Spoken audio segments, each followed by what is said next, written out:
Nasusukat nga ba ang pagmamahal ng magulang sa kanilang mga anak o sa ating mga anak sa pamamagitan ng material na bagay?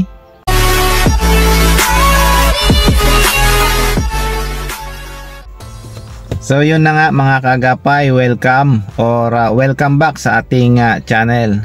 So ang pagkukwentuhan natin ngayon, nasusukat nga ba ang pagmamahal ng magulang sa ating mga anak sa pamamagitan ng material na bagay?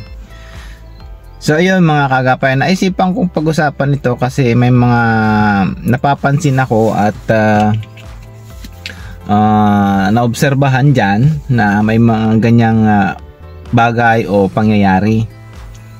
So meron kasing isang kwento na itong isang estudyante at ang kanyang tatay, itong estudyante ay nagpag-graduate na siya. So humiling siya ng regalo o cellphone sa kanyang tatay na tricycle driver, no? So ang cellphone ay nagkakahalaga ng 28,000. So napakamahal yun para sa isang tricycle driver. Kung magkano lang naman ang kikitain ng isang tricycle driver sa isang araw, sabihin na natin 500, so ilang araw niyang pag-iipunan yung 28,000. Paano pa yung pagkain ng buong pamilya, yung pangangailangan nila, di ba? So si tatay, si tricycle driver, wala siyang magawa kasi itong anak ay himihiling ng ganong cellphone, ganong kamahal na cellphone, no? So ang ginawa ni tatay ay siyempre nag-isip ng paraan. So ang sabi niya sa kanyang anak ay hindi niya kakayanin na ibigay yon kasi nga saan siya kukuha? Uutang siya ng ganong kalaki, sino magpapautang sa kanya, di ba? So si anak nagtampo at yun, hindi na nga umuwi sa kanilang bahay ng 1 linggo nang hindi umuwi, nagtatampo. So syempre si tatay ay nag-alala at naisipan ng gumawa ng paraan.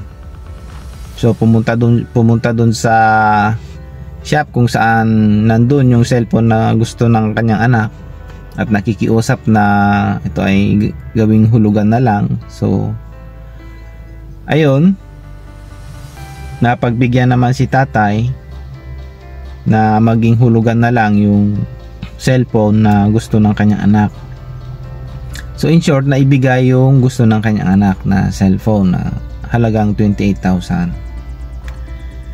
So ang gusto ko lang naman sabihin at ang punto ko rito ay sa material na bagay ba talaga nasusukat ang pagmamahal o kagustuhan lang ng ating mga anak yung mga material na bagay na yan para masabing mahal natin sila, diba?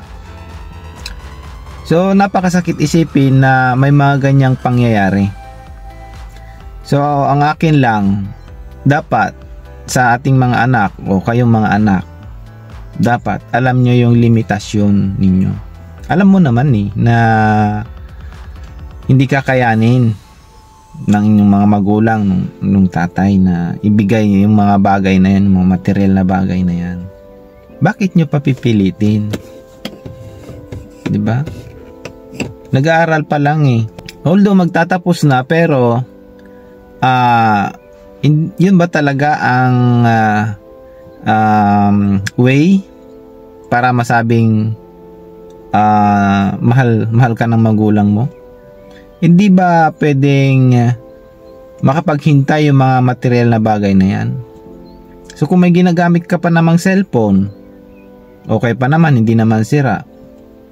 Kung talagang sira na, hindi na pwede, may mas mura naman dyang cellphone, di ba? So sana alam natin yung limitasyon natin sa mga bagay na ganyan bago tayo humiling. Kasi alam naman na hindi kaya. Imbis na makapag-relax na ang mga magulang ninyo kasi magtatapos na kayo. Mababawasan yung gastusin. Lalo yung nilubog. Paano kung may mga utang pa? Na dating utang, di madadagdagan na naman. Imbis na makaluwag-luwag, lalong bumigat. Hindi po ba? So, para sa mga anak, advice ko lang ay alamin na sana natin yung limitasyon. Yung mga material na bagay ay nandyan lang naman yan. Hindi naman mawawala yan. Nag-upgrade pa nga yan eh. Yung mabibili mo ngayon, mas maganda na sa susunod. Ganun. Pero hindi natin kailangang sumabay sa uso. Kung hindi kaya, huwag ipilit. Matuto tayong makontento kung anong meron tayo ngayon. At kung balang araw makaluwag-luwag at kaya naman talagang bumili, makapagtrabaho kayo, makaipon-ipon kayo, sige bilhin nyo. Kung talagang kaya nyong bilhin. At kung yun talaga ang gusto, no? Pero kung sa kasalukuyan ay hindi kaya, huwag pilitin kasi mapapatrobol lang ang buong pamilya pagka ganun. Kasi nga dapat ako nga na-experience namin ng nanay ko na nagkautang-utang din nung nag-aaral ako. Pero sa awa ng Diyos ay nabayaran naman namin lahat ng utang. Nung pagka-graduate ko may utang kami.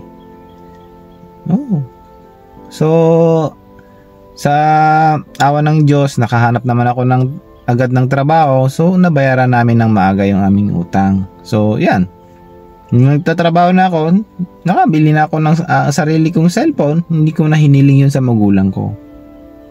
Diba? So dapat ganun lang. Yun ang advice ko sa mga anak dyan na huwag tayong mainggit sa iba. Diba? Kung magandang cellphone nila, hayaan nyo. Magandang cellphone nila. Ang mahalaga naman na naka-message ka, nakatawag ka. Kung hindi kaya, wag pilitin. So sana ay may natutunan tayo sa ating napagkwentuhan ngayon. At yun, maraming salamat sa inyong pakikinig at panonood. At ako'y humihiling na naman sa inyo,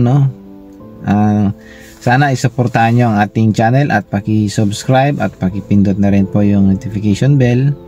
At maraming salamat sa inyong panonood. At kung may gusto kayong pag-usapan, paki-comment nyo lang dyan at pag-uusapan natin sa susunod na video. Maraming salamat sa inyo at mabuhay tayong lahat.